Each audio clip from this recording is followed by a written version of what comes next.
aula de hoje aqui, ó, material elástico linear. A gente vai ver, aí ficou uma confusão, né? É o capítulo 3 dos slides, mas é o capítulo 5 do James Consarelli, né? Como eu falei.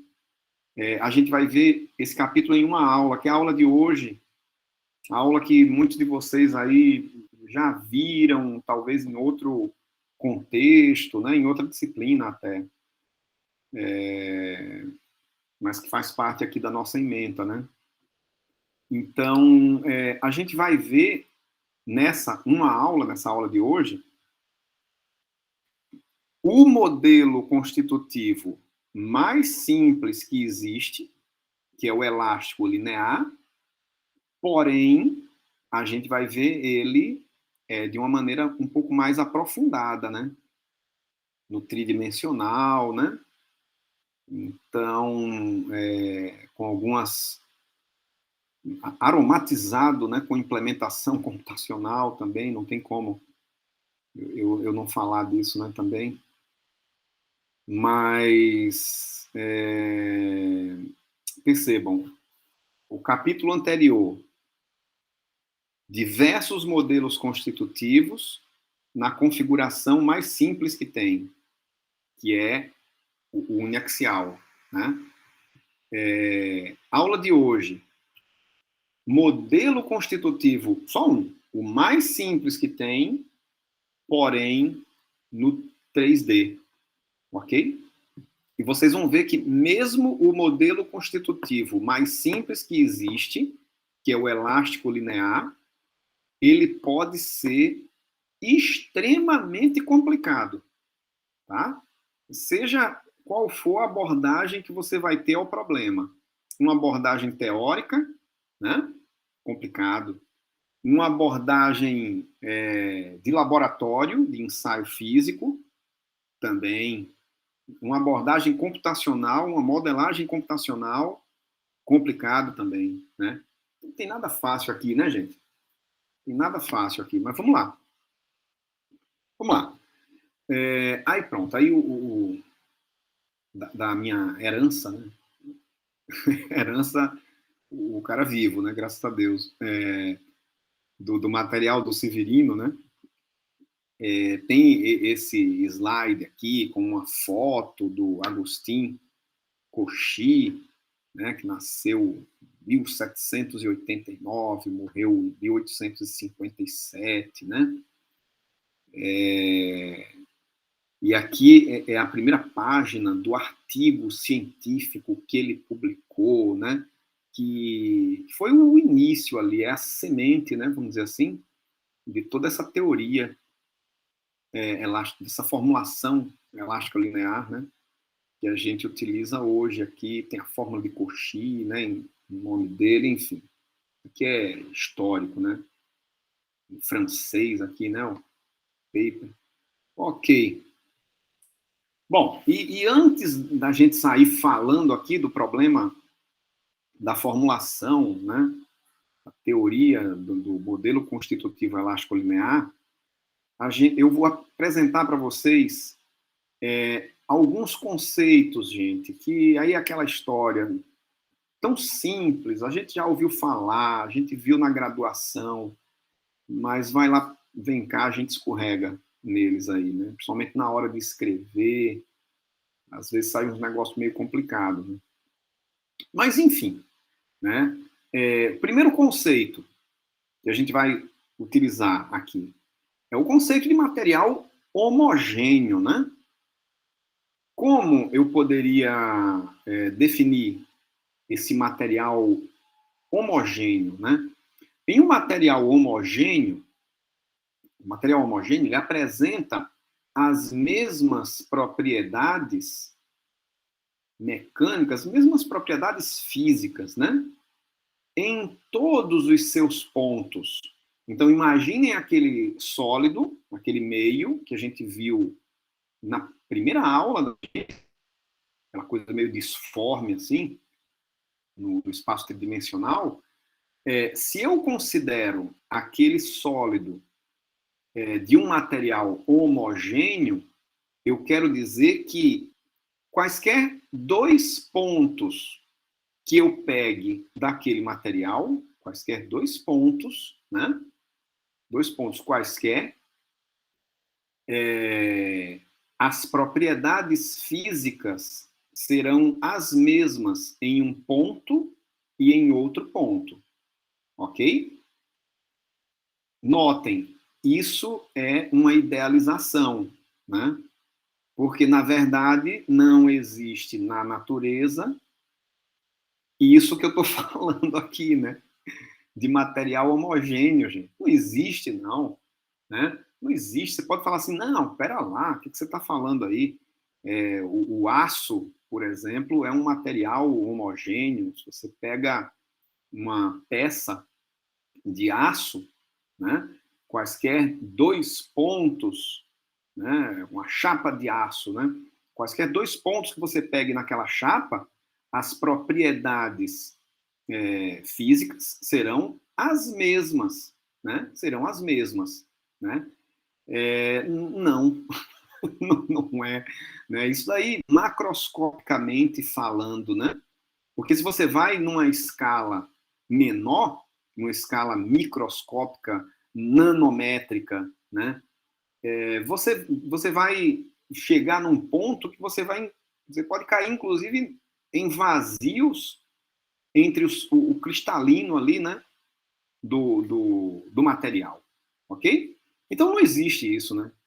Não existe material contínuo também, todos os materiais têm vazios também. Se começar a entrar né, em escalas menores ali do material, isso daqui deixa de acontecer, ok? Deixa de existir. Está escrito, na verdade, isso daqui, né? Ó, os conceitos de isotropia, que eu ainda não falei, e homogeneidade são relativos ao nível ou escala da análise mecânica, né? Nanomecânica, micromecânica ou macromecânica. Aqui, a gente, na nossa disciplina, a gente fica aqui, né? Na macromecânica. Já é complicado. Imagina na micromecânica. Isso aqui é outra disciplina, né, gente? Isso aqui a gente vai falar de materiais compósitos, outra disciplina que tem também no nosso curso, excelente. Aí a gente entra mais nesse mérito aqui, né, de micromecânica e tal. Mas isso aqui é uma coisa, assim, cada vez mais estudada, né? Cada vez mais estudada aí na área de materiais. Porque é exatamente, ou exatamente não, eu fico mais próximo daquilo que é a realidade, né, dos materiais. Eu falei do aço como material homogêneo, mas o concreto, né, gente? O concreto, você pegar ali norma de concreto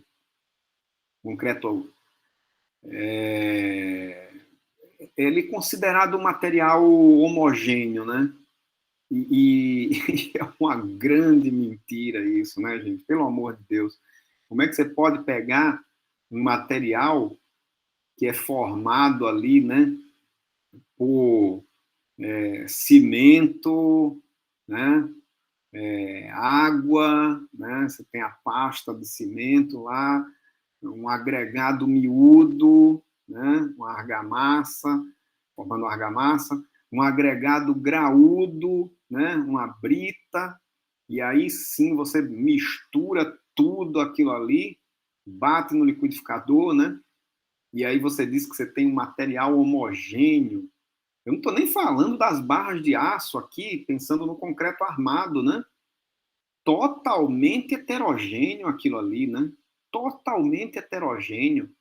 Se você pegar, visível, macroscopicamente falando, a gente vê, né? Você pega um corpo de prova de concreto rompido, né?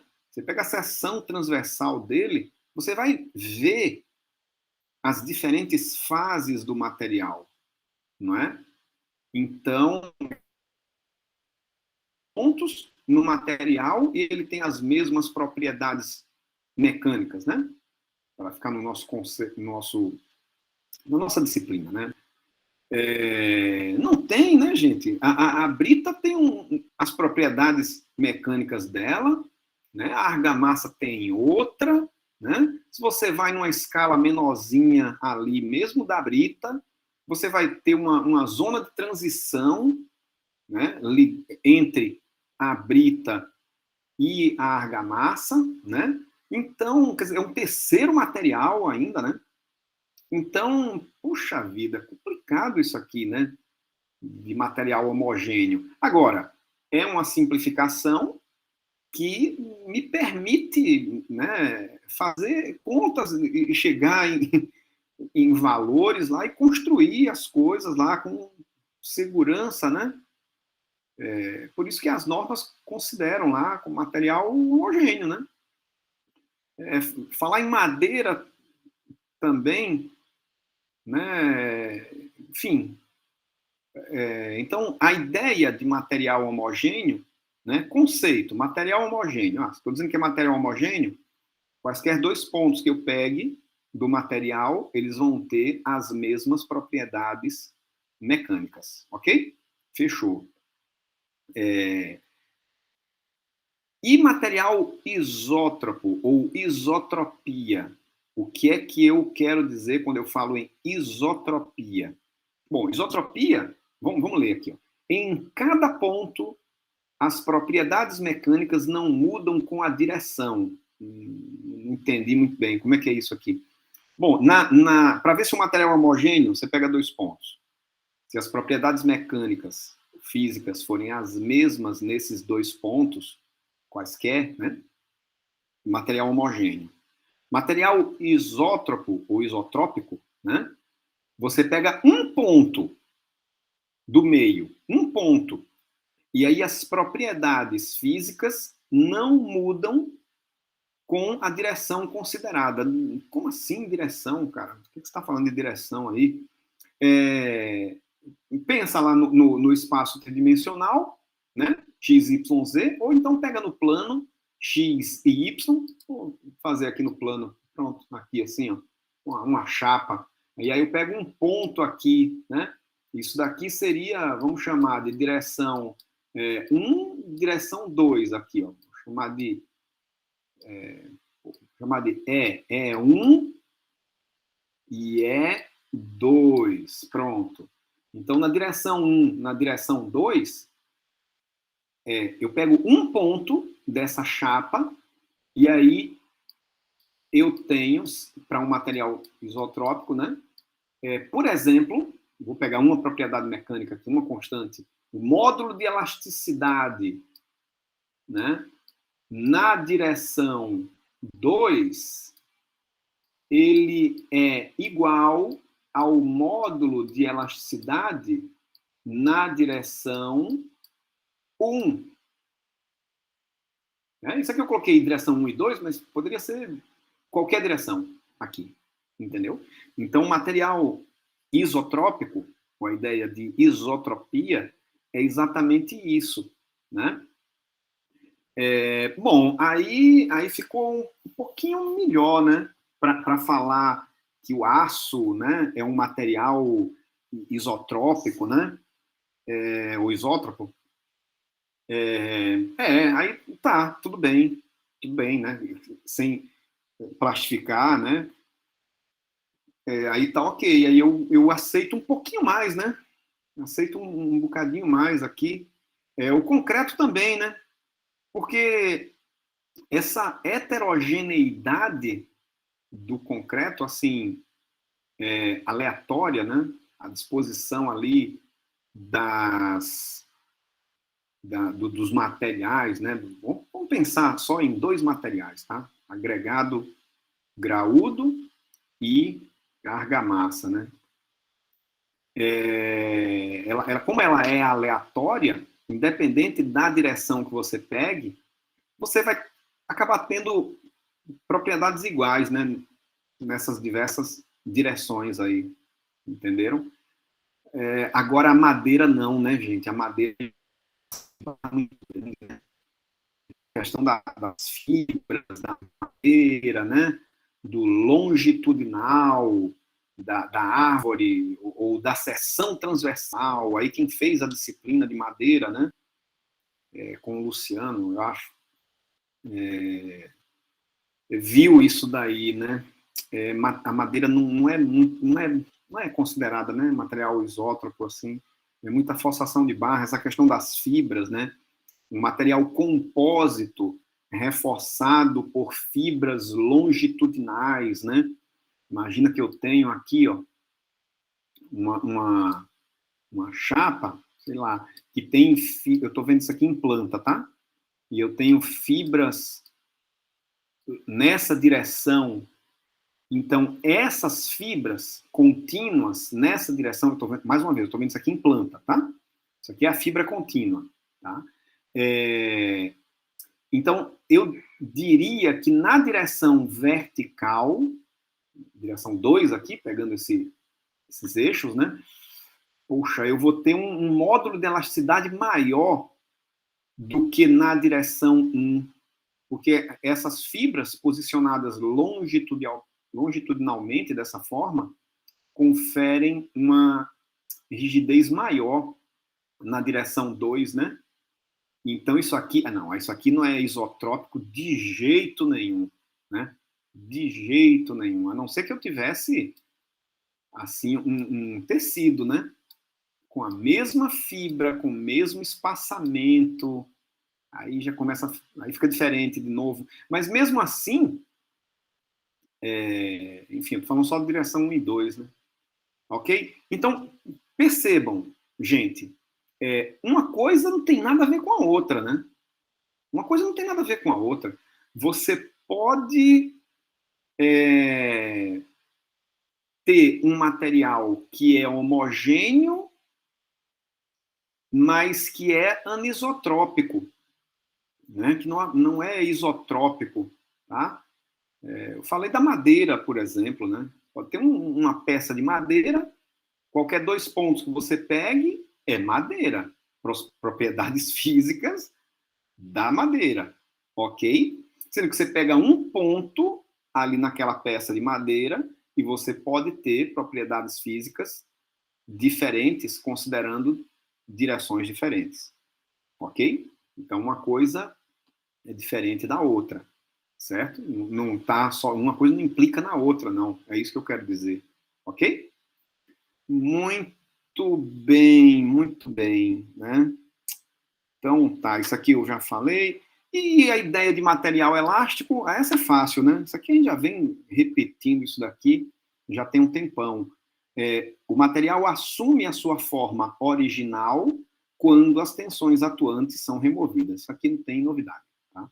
Gente, por favor, viu? Qualquer dúvida, qualquer comentário mesmo que não seja uma dúvida, só um comentário, fiquem à vontade também para me interromper, né? Ou ligando o microfone, ou levantando a mão, ou escrevendo no chat, tá? Fique à vontade.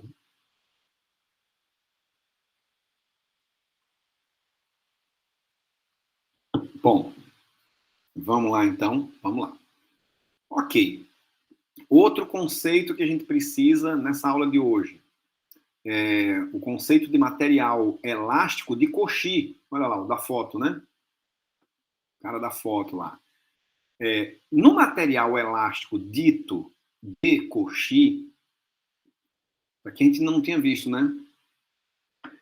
O estado de tensão em um dado instante t depende somente do estado de deformação existente em t, não tendo nenhuma dependência da história da deformação, carregamento, descarregamento, não quero nem saber, né? Você diz para mim essa relação aqui, ó, entre tensão e deformação, por meio de uma função f, né? Você diz para mim aqui o estado de deformação e eu te devolvo o estado de tensão. Não quero nem saber de onde veio aquela deformação, né? E tem o inverso também, né, gente? Você me diz o estado de tensão, te devolvo o estado de deformação, sem querer saber então, que carregou, descarregou, e foi, voltou e tal. Não quero saber, né? Então, o estado de tensão depende somente do estado de deformação e vice-versa, né? Então, para cada estado de deformação epsilon, existe um e somente um, né? E um só estado de tensão sigma. Também de forma que deformação nula implica em tensão nula também, estado de tensão nula, ok?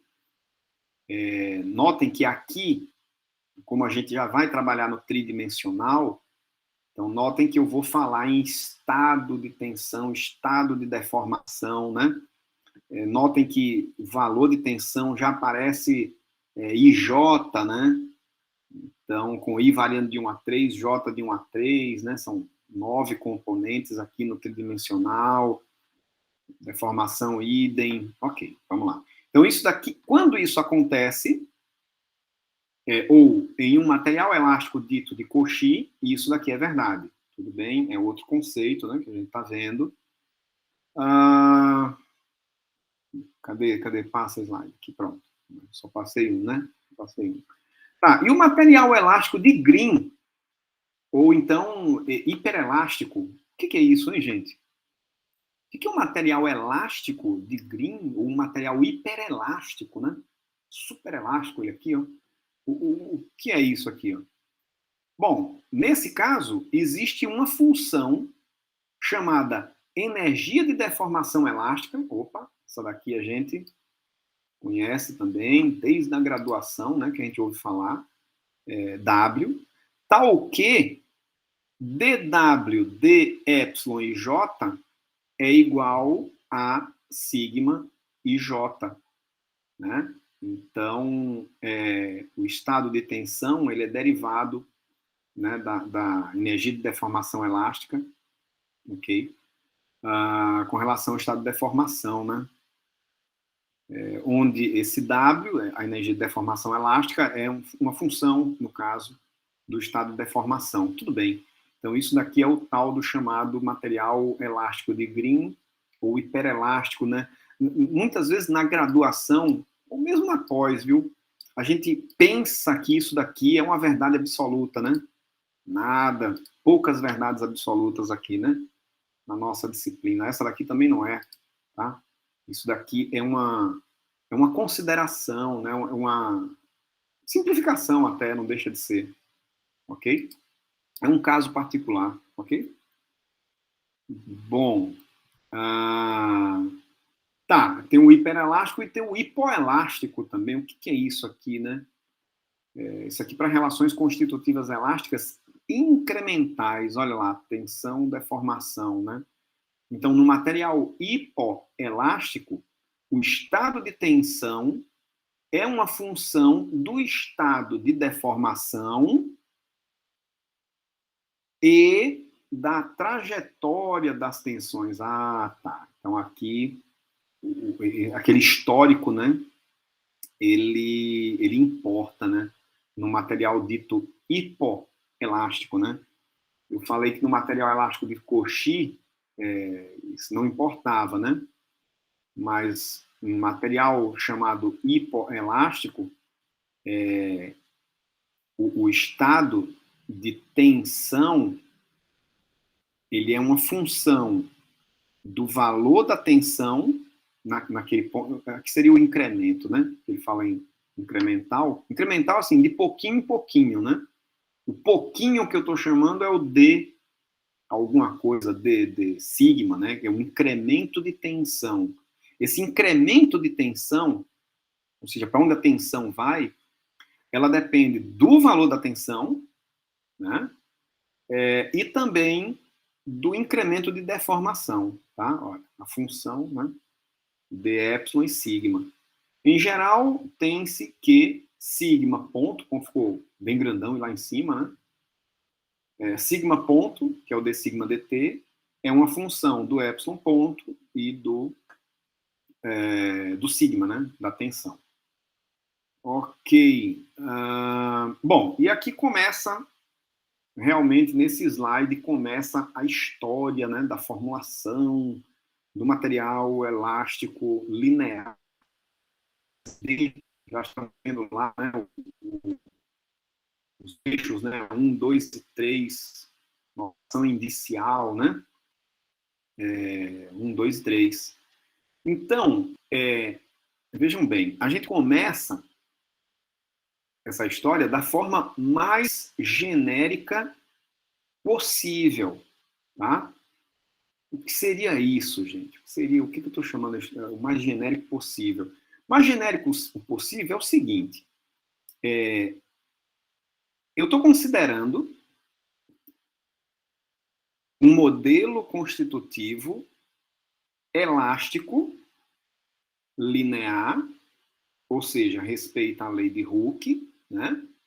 Sendo que agora no espaço tridimensional, né? Então, vejam a definição de material elástico linear, sendo que agora aplicada ao espaço tridimensional.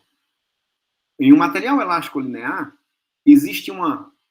Primeiro, para ele ser elástico, aplico tensão, deforma. Tiro a tensão, volta ao que era antes. Não tem deformação residual, ok? Por isso que é elástico. Beleza. E por que é linear, né? O que é linear?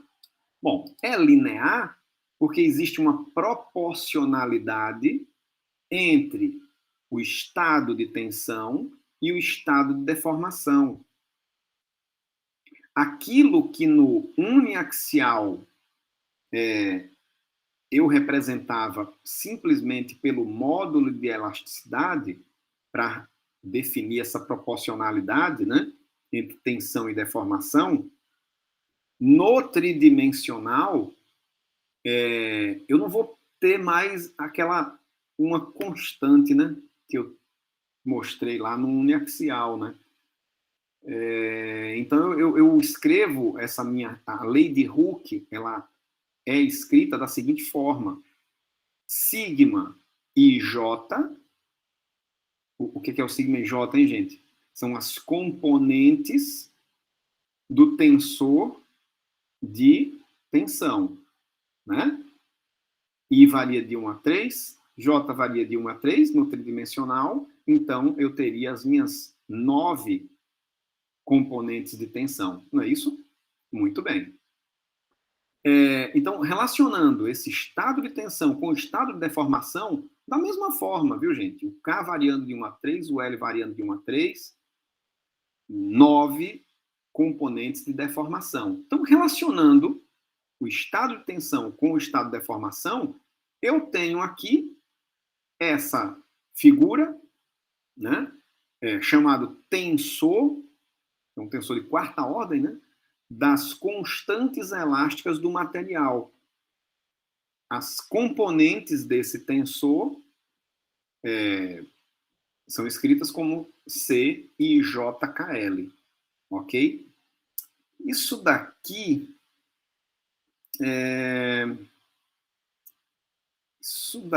gente, como é que eu poderia... Isso aqui eu poderia escrever em uma forma matricial, porque fica muito mais fácil da gente visualizar.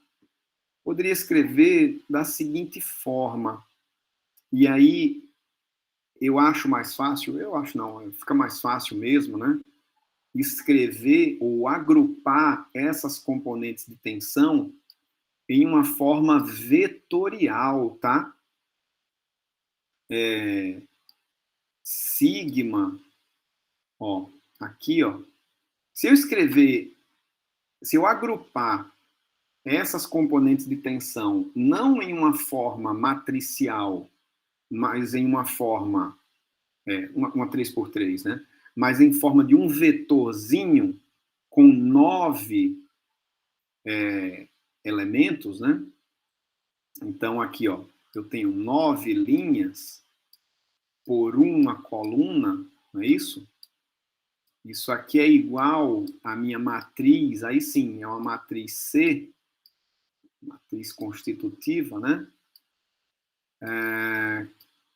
Que multiplica aqui, ó, o vetor de deformações da mesma forma, né?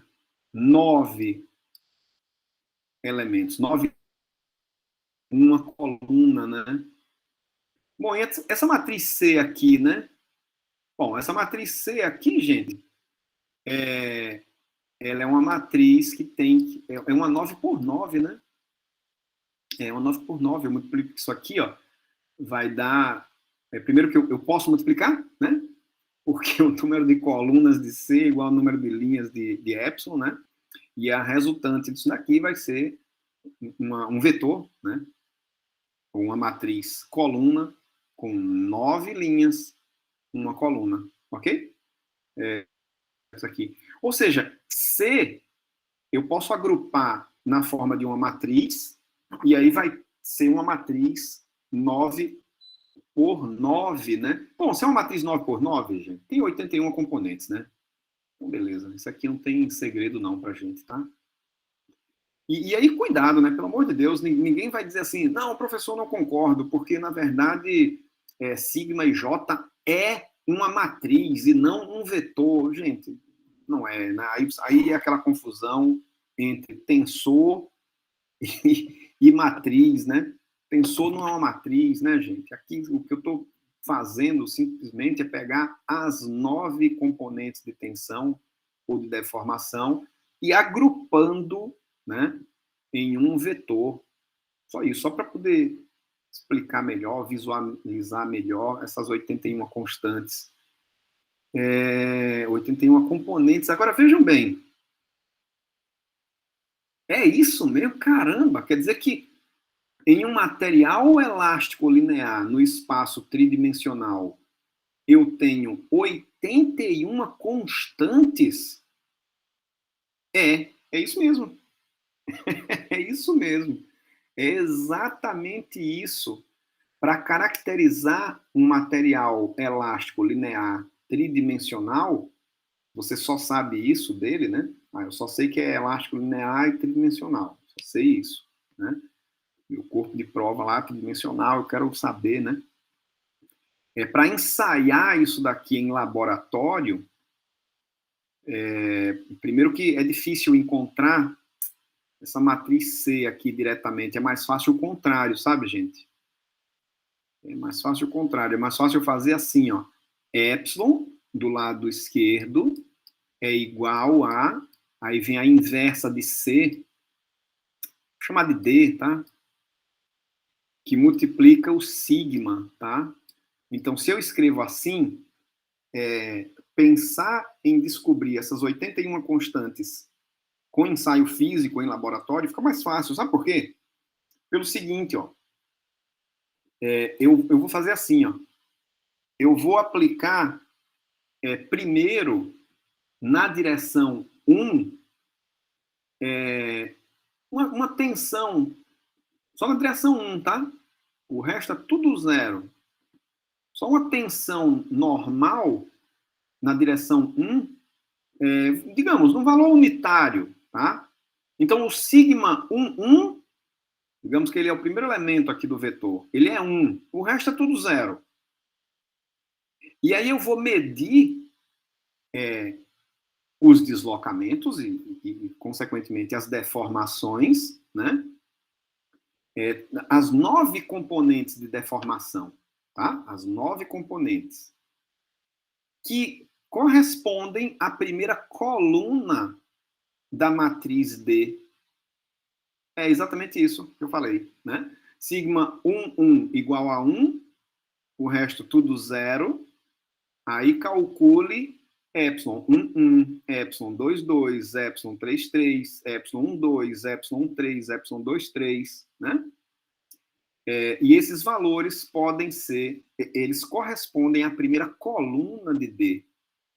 Então percebam, gente, para num laboratório eu caracterizar esse material elástico linear tridimensional, eu precisaria fazer 9 ensaios, né, todos parecidos com esse aqui. Né? 9.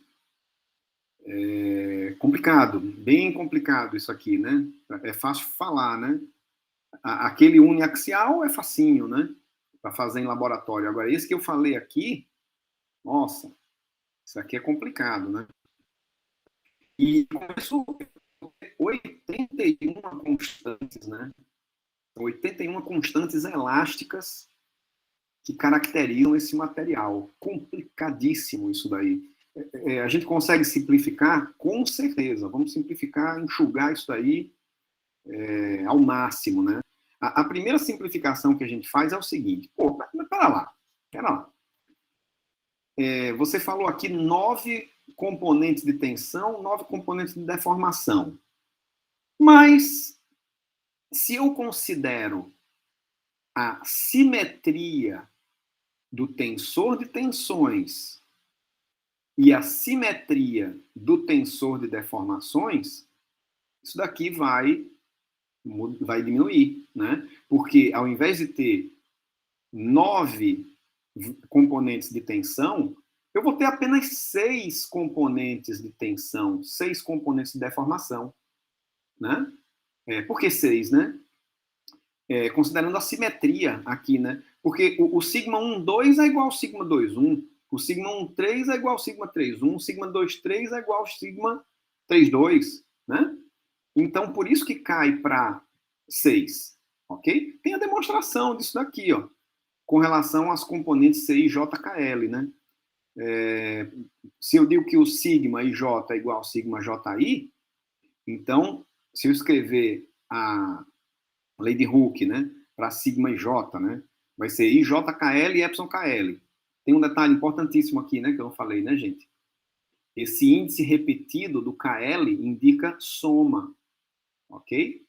Dá para ver, né? É a primeira linha multiplicado pelo epsilon, né? A segunda linha multiplicado pelo epsilon, terceira linha multiplicado pelo epsilon, e assim por diante, tá? Enfim, agora o sigma JI, bom, é só mudar aqui, né? JI KL e epsilon KL. Sim, mas se eu digo que sigma IJ é igual a sigma JI, pela simetria, né, desse tensor, então se eu fizer esse menos esse, dá 0, isso menos isso, vai dar CIJKL menos CJIKL, que multiplica o epsilon KL. Bom, se isso aqui é 0 e epsilon KL é qualquer, é porque essa diferença é igual a 0. Se ela é igual a 0, isso quer dizer que o CIJKL é igual ao CJIKL, né? Interessante. Fiz a mesma coisa aqui, ó, o mesmo raciocínio, sendo que agora para deformação, epsilon KL e epsilon LK, né? E aí eu chego nessa simetria com relação aos 2 últimos índices do C, né? Aqui, ó, eu percebi que existe eu posso permutar aqui, ó, o IJ com o JI, né? E considerando a simetria do tensor de deformações, eu percebo que eu posso permutar também o KL, né? Com LK aqui, ó, tá vendo? Então, com isso, eu vou chegar em 36, ó, diminuiu, gente, diminuiu muito, né? De 81 componentes para 36 componentes independentes, né? Porque isso aqui agora, ao invés de ser uma 9 por 1, vai ser uma 6 por 1. O epsilon também. Então, C vai ser uma 6 por 6. Ou seja, 36 componentes, né? 36 constantes elásticas, né? Olha aqui, olha a matriz aqui. Ficou maravilha, né? Ele já está escrevendo, ao invés de IJKL, né? Colocou só 2 índices. Olha lá, sigma 1, sigma 2,2, sigma 3,3. Pela notação do Shames e Costa-Helly, né? Aí vem o 2, 3, 1, 3, 1, 2, né? Quer dizer, aqui primeiro ele matou 1, na segunda ele matou o 2, no terceiro ele matou o 3, né? Essa ordem. Isso aí muda, você vai no Abacus, pode ser diferente, no ANSYS é diferente, enfim. Essa ordem dessas componentes de tensão e deformação podem mudar, né? E aí, se mudar, você tem que fazer transformação de coordenadas, enfim. Não vamos entrar nesse mérito aqui não, tá? Tá bom, então, beleza. Isso daqui eu chamo de matriz contínua, 6 por 6, tá? Isso aqui eu já falei, né? Tá, vamos simplificar um pouquinho mais essa história, porque 36 constantes está muito ainda para mim, está muito, está demais. Eu quero menos. E se eu considerar agora um material, além da simetria, né, são considerações que vão se somando, ok? Se eu considerar, além disso, que o material é um material hiperelástico, né? Razoável isso aqui, né? Ou seja, sigma e J, D, W, D, epsilon e J, W, energia elástica, né? Deformação elástica. Bom, se eu considero isso daqui, gente, o que muda nessa minha formulação, né? Olha, vai mudar sim, porque ele faz o seguinte, para demonstrar isso aqui. Ele deriva ambos os lados por epsilon KL, né? Então, aqui eu fico D, sigma e J, D, epsilon KL, é igual a D2W, D, epsilon KL, D, epsilon e J, né? Bom, mas isso daqui eu também posso dizer, lembram, né, que olha a expressão aqui, o sigma e J é CIJKL e epsilon KL, né? Se eu derivo o sigma e J por epsilon KL, o que sobra para mim é o CIJKL, né? Ó, aqui, ó, o CIJKL, né? Aí depois ele faz assim, não, pera lá, deixa eu escrever aqui, ó, D sigma KL, D epsilon e J, tá? Bom, aí isso daqui seria, da mesma forma, é o D2W, D epsilon J, D epsilon KL, mas isso aqui vai ficar, ó, o C, KL e J, né? Porque o sigma KL, nesse caso, é escrito como sendo C, KL, epsilon e J, D epsilon e J, né? Aliás, D epsilon, epsilon e J, né? Ok, então, ou seja, se essas duas coisas são iguais, né? Então, é porque o C e JKL é igual ao C, KL e J. Quer dizer, ele está permutando aqui os dois primeiros índices com os dois últimos, né? Exatamente, fez essa permuta aqui, né? E com isso, a gente tem a simetria dessa matriz. E aí a quantidade de constantes elásticas independentes, ela cai, né? Ó, 1, 2, 3, 4, 5, 6. Não vou sair somando de um por um, não, porque tem a expressão aqui, ó. É o 36 menos 6 dividido por 2 mais 6, né? Pegando ali da diagonal principal para cima, né? São 21 componentes independentes, né? Caiu de 36 constantes elásticas para 21 componentes independentes, né? E aí ele continua nessa busca de tentar simplificar ao máximo, né, essa formulação elástico-linear. E aí, antes de avançar, ele apresenta o conceito de simetria material. Ele vai começar a mexer com a isotropia desse material, tá? Sendo que de uma maneira bem suave, né? Aos pouquinhos, né? Então, ele apresenta o conceito de simetria material. Não estou gostando dessas guias, não, aqui. Eu coloquei ontem e esqueci de tirar. Pronto, assim ficou melhor. Tá. Simetria material. Quando um material apresenta o mesmo comportamento mecânico em certas direções, diz-se que existe simetria material nessas direções, né? Nas mesmas.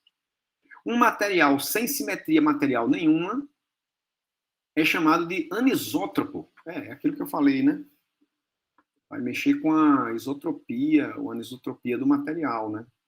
Diz-se que um material apresenta um plano de simetria em um ponto P quando suas constantes elásticas, né, constantes mecânicas, não se alteram com a inversão do eixo perpendicular ao plano.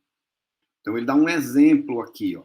Por exemplo, eu digo que o plano Tá aqui os eixos 1, 2, 3, né? Então, no ponto P, passa um plano que ele está lá no plano 1, 2, né? Plano 1, 2. E aí ele diz assim, ó, se eu considerar que o plano 1, 2 é um plano de simetria, tanto faz as propriedades mecânicas considerando o eixo 3 para cima ou para baixo, né? Então, aqui eu tenho dois sistemas de coordenadas. O sistema de coordenadas da esquerda, não linha, o sistema de coordenadas da direita, que seria o sistema de coordenadas linha. Notem que o eixo 1 e o eixo 1 linha coincidem, o eixo 2 e o eixo 2 linhas coincidem, sendo que o eixo 3 é para cima, positivo para cima, o eixo 3 linha é positivo para baixo, tá? Dá para fazer, inclusive, uma matriz de transformação, né? Para esses dois sistemas de coordenadas, né? Mas ele já adianta aqui, ó, que se o plano 1, 2 é um plano de simetria, você pode dizer o seguinte, se o eixo 3 é um eixo, né, que é o eixo perpendicular ao plano, a direção 3 é uma direção que define simetria, né? Você pode dizer que o C e JKL é igual ao C e JKL linha, nesse caso, tá? O que isso vai implicar, hein, gente? Ele faz essa transformação de coordenadas aqui, ó, como eu falei, né? Ele vai calcular a matriz de rotação para sair de um sistema e para o outro, né? É muito simples essa matriz de transformação, é essa que a gente está vendo aqui. Nem precisa recorrer a cossenos diretores aqui, é muito óbvio isso, né? Que o 1 é igual a 1 linha, o 2 é igual a 2 linhas, sendo que o positivo do 3 é para cima, o positivo do 3' é para baixo. Então, por isso que na matriz de transformação tem um menos 1 aqui, né? No elemento 3, 3 da matriz de transformação. Ele aplica essa matriz de transformação para o estado de tensão, aqui transformando do não linha para linha, ok? Faz a mesma coisa aqui para deformação, e depois ele vai chegar em algumas considerações aqui, ó. Por exemplo, eu estava com 21 constantes, né? Independentes. Detalhe, viu, gente? Não se percam aqui, ó. Eu estou considerando nessa demonstração aqui só o plano 1, 2, tá? Só o plano 1, 2, como sendo um plano de simetria material, tá? Então ele pega, a partir dessas transformações aqui, ó,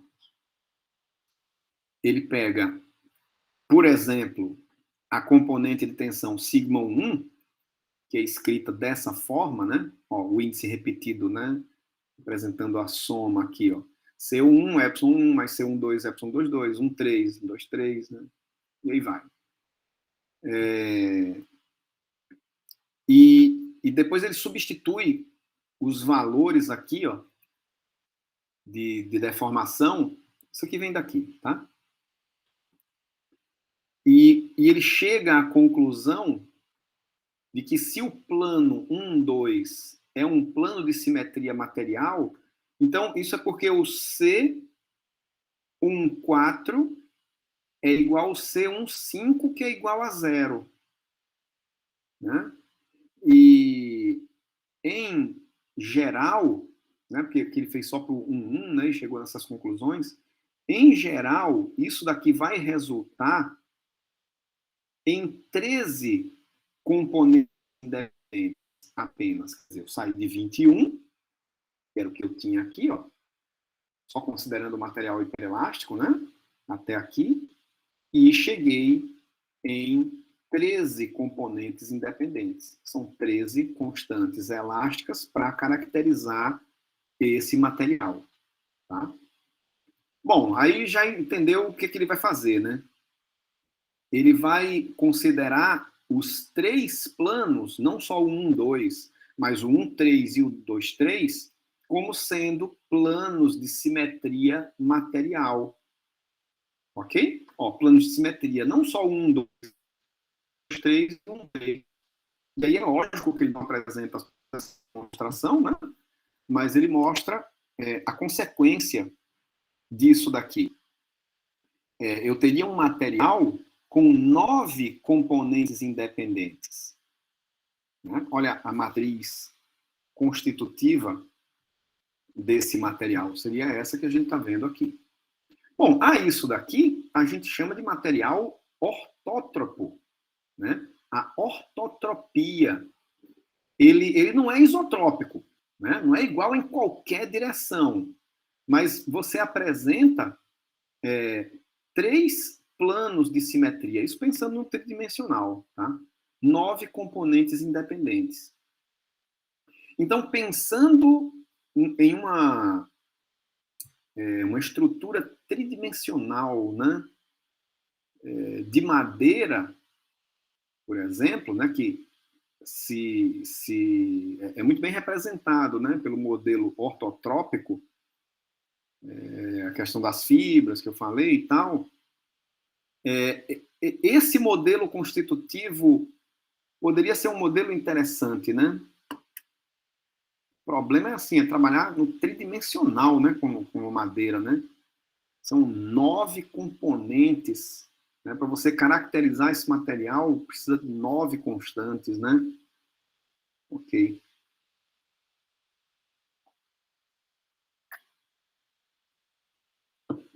Muito bem. Poxa, ainda é complicado, né? Ainda está complicado isso aqui, né? Bom, aí ele vai apresentar o conceito agora, antes de aplicar para material isotrópico, né, que é o próximo passo. Ele vai apresentar a ideia de material transversalmente isótropo. Puxa vida, o que é isso aqui, hein? Transversalmente isótropo. Bom, ele está querendo dizer o seguinte, ó, que existe simetria rotacional em relação a um dos eixos coordenados. Como assim? Bom, dá um exemplo. Pega o plano 2,3 aqui, ó, que é o plano da tela, né? Vamos dizer assim. O plano 2,3. No plano 2,3, ou em torno do eixo 1, que é o eixo perpendicular ao plano 2,3, saindo da tela, né? As propriedades são as mesmas em todas as direções. Então ele quer dizer o seguinte, ó, no plano 2,3, qualquer direção que você pegue no plano 2,3, as propriedades físicas do material serão as mesmas.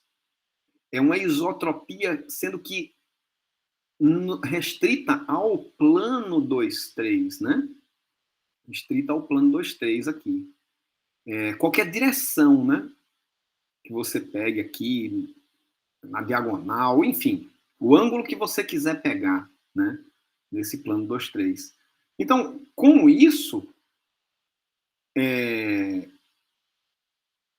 o número de constantes ele é reduzido ainda de 9 para 5 componentes independentes, né? 5 componentes independentes. Deixa eu ver aqui, ó. É o C1, C12, C22, C23. Deixa eu contar. 1, 2, 3, 4. Aí 5 e 6. Né? Aí você fala, mas são 6, você não vou falar 5? É porque o C44 ele não é uma constante independente, né? Ele pode ser calculado em função do C22 e do C23. Ok? Então o C44 não é independente, por isso que 5. Ok? 5 independentes. E isso considerando só o eixo 1 ou o plano 2, 3 como sendo um plano, né? 2, 3, ou eixo 1, como sendo um plano que apresenta essa simetria, né, transversalmente isótropo, ok? Transversalmente isótropo. Bom, então, o último passo, qual é? É considerar os 3 eixos, né, como sendo, os 3 planos, né, como sendo transversalmente isótropos. E aí a gente cai até aqui no material isótropo, né? Material isótropo. Então, no material isótropo, aí a gente sabe, né, que a gente tem apenas duas constantes para caracterizar esse material, né? No material isótropo, as constantes elásticas do material independem da direção qualquer que você pegue aí, que você possa imaginar, né? Então, o CIJKL, tensor constitutivo, né, de quarta ordem, como eu já falei, isótropo, ele pode ser escrito por meio dessa equação aqui, inicialmente. Opa, estranho isso, né? Três constantes, lambda, ni e alfa. Ah, mas falou dois, né? A gente sabe que é dois, né? Porque três aqui. Depois a gente vai chegar na conclusão de que uma é zero, né? Esses deltas aqui, gente, é delta de Kronecker, né?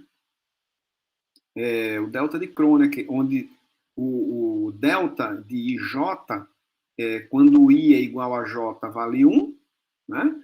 Quando I é diferente de J, vale 0. Ok? Delta de Kronecker, a gente já viu em outro conceito aí, e ver mais para frente também. Ok? Então, por exemplo, aqui, só um exemplo, né? O C1212, tá? Desenvolvendo IJKL com esses valores, 1, 2, 1, 2, você substitui aqui, ó, dá essa expressão, e ele pega o C1221, né? Ele pega a simetria dos dois últimos índices. Mas isso aqui a gente viu que dá igual, né? Basta que eu considere a simetria do tensor de deformações, né? Lembram? Substituindo isso daqui, o meu C1212 vai resultar simplesmente em Ni mais alfa, né? E o C1221 é Ni menos alfa. Epa, mas pera lá, isso aqui são iguais. Então, para que esses dois sejam iguais, o alfa tem que ser zero, né? Então, por isso, a gente chega à conclusão de que esse alfa é zero, nessa expressão, então eu tenho só duas constantes mesmo, né? Isso aqui pode ser feito considerando outras simetrias, tá? Que a gente já considerou. Bom, então, até que, enfim, a relação, o modelo constitutivo para material elástico linear isotrópico tridimensional, ele pode ser escrito dessa forma aqui, ó, considerando delta de Kronecker, né? Isso aqui é bem interessante para implementação computacional, por exemplo, né? Porque o delta de Kronecker é uma função fácilzinho ali, né, de utilizar. Bom, que mais aqui? Isso aqui, na verdade, é o C, né? Quando ele substitui esse C na lei de Hooke, eu tenho isso daqui, e ele pode ainda fazer, considerando propriedades da função delta de Kronecker, né? Chegar numa expressão mais simples aqui, ó, não é? Que considerações foram essas que eu fiz? Quero terminar no máximo 1 hora hoje, aí estou de olho aqui no relógio. Bom, foi essa daqui, deixa eu ver. Ele pegou essas três parcelas aqui, ó, e ele fez o seguinte, ó. Esse delta KL e epsilon KL, ele vai escrever como sendo epsilon KK. Por quê, hein, gente? Isso aqui é propriedade, né, tanto da notação indicial como da função delta, né? Então, nesse caso daqui, o índice repetido, que indica a soma, ele pode ser substituído pelo outro, né? Daqui dá para demonstrar, eu tenho a impressão que vocês veem demonstração disso daqui em mecânica do contínuo. Eu acredito que sim. É fácil, é só atribuir valores aqui para K e E, né? E com a definição de delta de Kronecker, vocês chegam... É como se eu fizesse o seguinte, ó, K está repetido aqui, então muda esse K pelo L. O L está repetido também, então muda esse L pelo K. Foi o que ele fez, né? Epsilon KK. Índice repetido indicando a soma aqui, né? Ok. Ele pegou essa outra parcela aqui, ó, delta IL, delta JK, multiplicando o epsilon KL. Então, é aquilo que eu falei, ó, esse delta daqui, ó. Notem que o L está repetido, eu posso substituir isso aqui pelo I. O K também está repetido, eu posso substituir pelo J. Então, ficaria epsilon JI. Né? Mas pela simetria do tensor de deformações, epsilon e J, né? Daqui, a mesma forma, né, gente? Deixa eu ver. É o IK, JL, epsilon KL. Então, o K está repetido, tira o K e substitui pelo I. O L está repetido, tira o L e substitui pelo J. Fica epsilon e J. Ele fez a mudança aqui pela simetria para ficar os dois com epsilon e J, né? Então, no final das contas, a gente consegue escrever dessa maneira aqui, ó. 2 ni epsilon e J, né? São esses dois aqui. E lambda, delta e J, epsilon KK, onde epsilon KK, índice repetido, indicando a soma, ou seja, epsilon 1 mais epsilon 22 mais epsilon 33. Ok? Então, eu estou vendo que ele está escrevendo aqui a relação constitutiva, realmente utilizando duas constantes, né? Lambda e ni, que são as conhecidas constantes de Lamé, né? Constantes de Lamé, aqui, ó. Olha ele escrevendo essa relação de forma matricial, né? Ou seja, atribuindo valores para I e J, né? No caso, 1, 2, 2, 3, 3, né? 2, 3, 1, 3, 2, 3, né? Não, 1, 2, ok? Utilizando já essa ordem do livro aqui. Então, seria escrito dessa forma a relação constitutiva, né? Dependendo de duas constantes independentes apenas, né? Ok? Uma forma alternativa, mais próxima ali da nossa graduação, né? Seria escrever essa relação constitutiva por meio das constantes módulo de elasticidade, ou módulo de Young, e coeficiente de Poisson, não é isso? Exatamente. Então, assim, ficou muito claro, né, gente? Que material elástico linear, escrever a relação constitutiva com duas constantes só para material isotrópico, né? Eu não posso nunca, gente, pegar isso daqui e aplicar a um material que não seja isotrópico, né? Não posso, né, gente? Não posso. Aplicar isso daqui para madeira, por exemplo, dependendo da situação, pode me deixar numa situação, uma enrascada, né? Entenderam? Então, isso daqui isso aqui é válido para material elástico linear. Ponto final. Não, de jeito nenhum, né? Tem várias outras considerações para a gente chegar em duas constantes, né? Material isotrópico, ok? Se não for isotrópico, não é essa relação constitutiva, mesmo sendo um material em regime elástico linear, né? Ok? Bom, o que temos mais aqui? Temos... são coisas mais, assim, secundárias, né? Temos a demonstração desse teorema, né? Em um material isótropo, isso aqui são coisas que tem no livro, né, também. Em um material isótropo, os eixos principais de deformação coincidem com os eixos principais de tensão. É bom dar atenção a isso aqui, gente. Está feito aqui, são que mas tem no livro também, porque tem questões no livro, nesse capítulo, inclusive na lista, tá? Que trabalha com estado de tensão principal, né? Da formação principal. Então, é bom dar uma olhada com cuidado nisso daqui, tá? Então, a prova tá aqui, né? Seja 1, 2 e 3 os eixos principais de deformação. Mais uma vez, o que o teorema diz mesmo? Em um material isótropo, os eixos principais de deformação coincidem com os eixos principais de tensão. E aqui vem a prova, né? Seja 1, 2, 3 os eixos principais de deformação. Então, epsilon 1, 2, os cruzados são nulos, né? 1, 2, epsilon 1, 3, epsilon 2, 3 é igual a zero, né? Se você substitui isso daqui na relação constitutiva, né, você pode escrever essa expressão, e aí ele faz o seguinte nessa prova.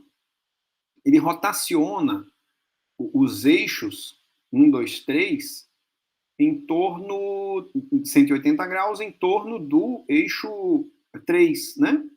Então você teria um novo sistema de coordenadas, linha, ok? Se eu rotacionei 180 graus, o 1 vai positivo lá para dentro, né? Que fica o 1 linha.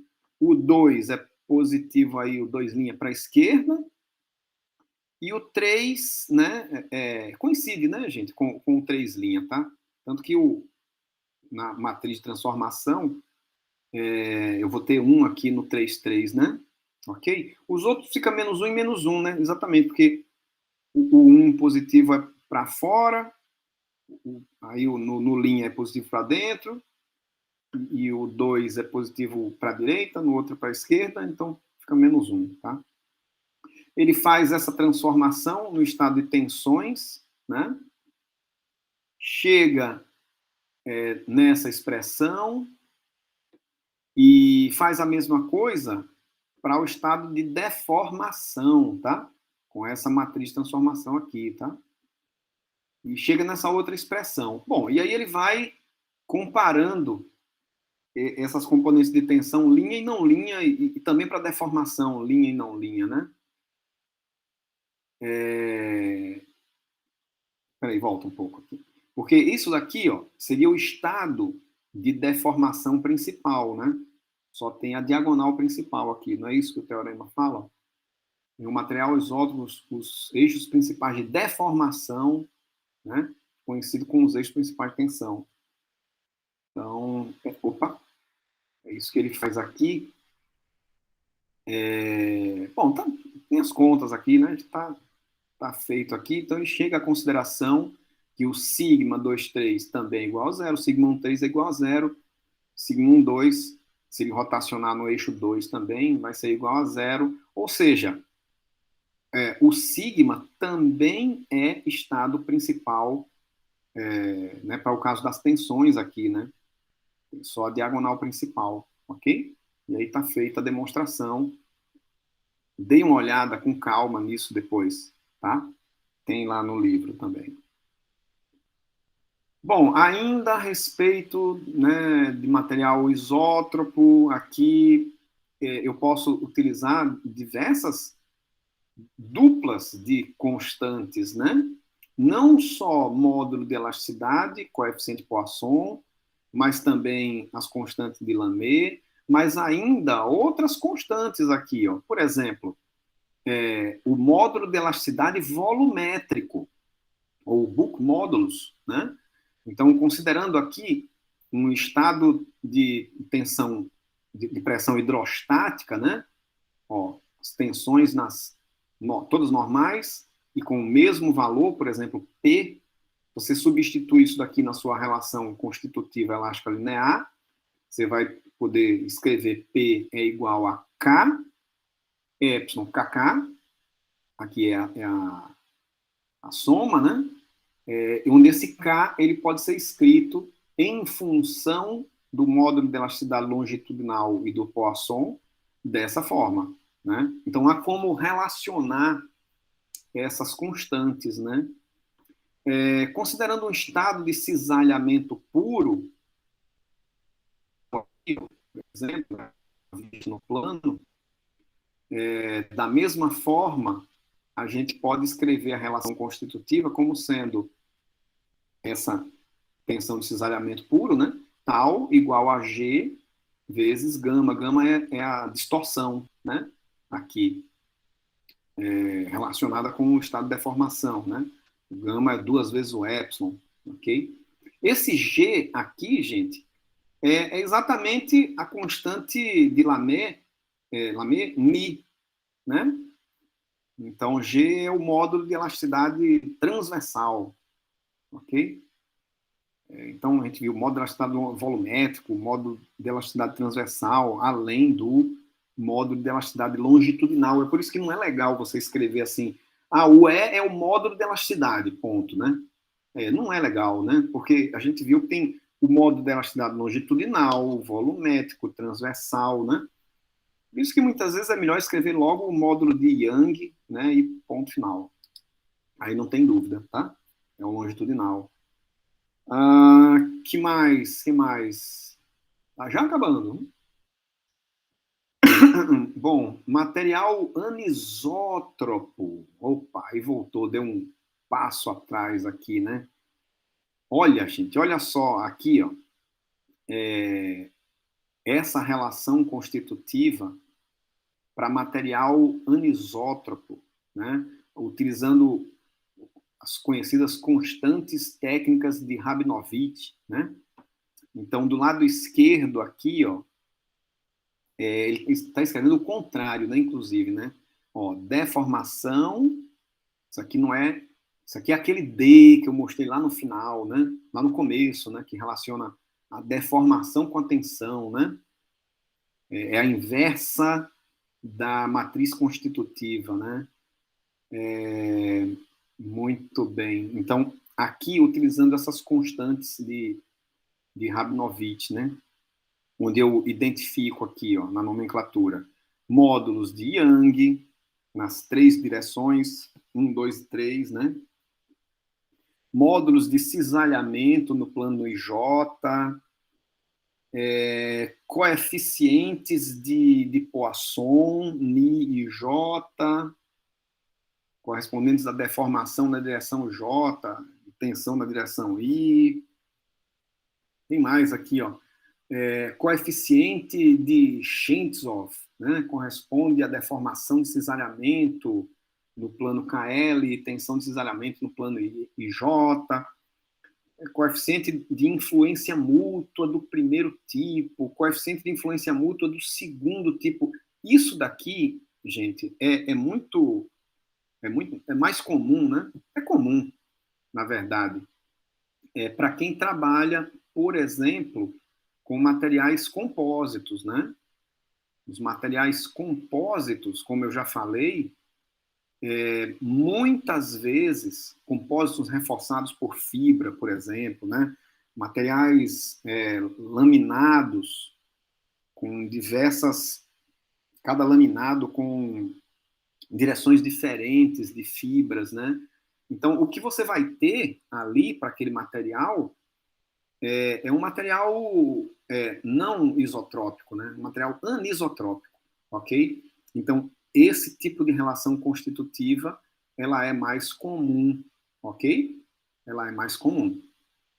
6 constantes, 6 incógnitas. Aliás, 6 por 6, né? Matriz 6 por 6, como a gente está vendo aqui, certo? Então, o pessoal que trabalha com materiais compósitos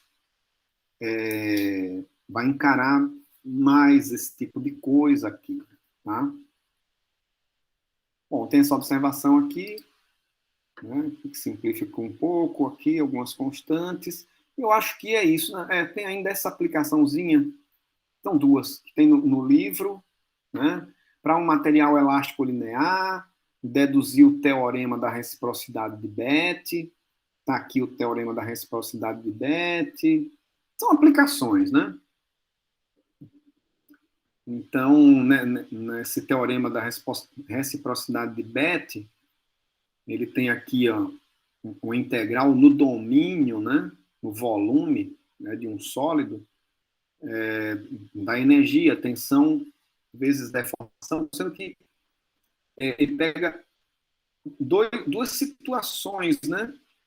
Dois sistemas, um sistema, pelo teorema da reciprocidade de Bethe, isso aqui tem aplicação, por exemplo, em elementos de contorno, né? A gente pode deduzir a formulação de elementos de contorno a partir desse teorema da reciprocidade de Bethe, tá?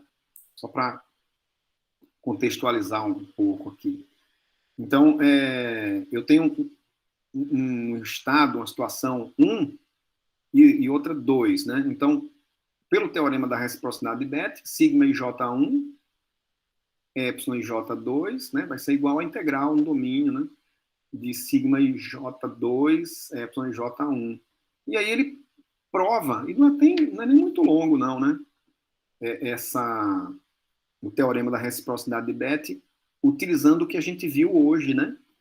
Ele parte aqui, ó, da esquerda, sigma i J1, sigma i J2, aí ele substitui o sigma i J1 pela relação constitutiva, né? Não é um material elástico linear. Então, CIJKL, não é isso? Sigma IJ é igual a CIJKL, epsilon KL 1, né? E aí eu tenho o epsilon IJ 2. Beleza, mas aí ele pega esse CIJKL e vai multiplicar por esse segundo epsilon aqui, mas antes ele considera aquela simetria, né? IJKL, KLIJ, isso daqui é aquela simetria que vem de ser um material hiperelástico, né? Não sei se vocês estão lembrados dessa simetria aqui. Então ele muda aqui, ó, para poder multiplicar pelo epsilon IJ,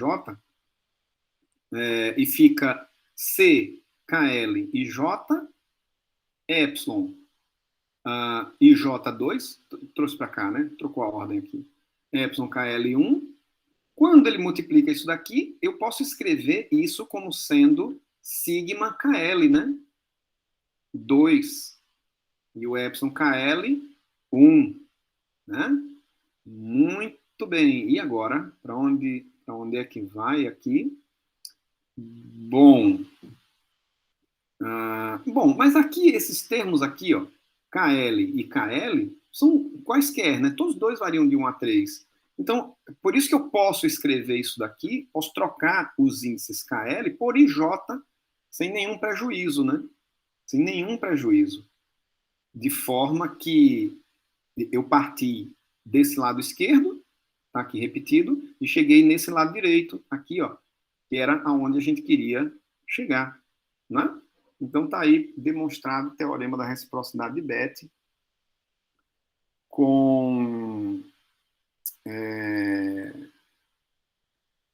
o que a gente viu na aula de hoje, né? Uma segunda... Gente, pelo amor de Deus, eu acho que essa é a última aplicação aqui. É a última. Mas era importante também aqui, porque trata de um problema de Rosetta que tem... uma das questões, né? Pelo menos uma ou duas, lá daquelas 5 ou 6 que tem da lista 2, né? Então, bom, nesse problema aqui, ó, a gente tem uma roseta de deformação retangular, mostrada na figura, né, é montada no contorno, na superfície de um sólido, né, um corpo elástico linear. As medidas de deformações da roseta, das deformações na roseta são, bom, na direção 1 é 2 para 1000, na direção 2 aqui, ó, 45 graus, é 3 para 1000, e na direção 3, que é perpendicular a 1, que é uma roseta, né, retangular, é 4 para 1000. Beleza. Letra A. Se eu conheço o módulo de elasticidade longitudinal do material e o Ni, ele pede para calcular as tensões principais, né, desse caso aqui, né? E na letra B, determinar a deformação normal à superfície na direção perpendicular à superfície do corpo, né? Essa questão está feita também aqui, mas é importante que vocês entendam para que vocês consigam fazer as questões lá da lista, né, que se referem à Roseta. Então, tá aqui, ó. Ele faz uma transformação de coordenadas, né? Então ele considera o x e o y coincidindo com essas direções 1 e 3 aqui, porque ele tem as deformaç'ões, né, em x e em y. E ele rotaciona em 45 graus, de forma que a direção 2 vai ser a x' nessa transformação de coordenadas, né? E o y' não vai importar muito agora aqui, né? Então, a matriz de transformação é essa, né? Tem aqui os cossenos diretores, né, de 45 graus. Ele faz essa transformação de coordenadas, e aí, no caso,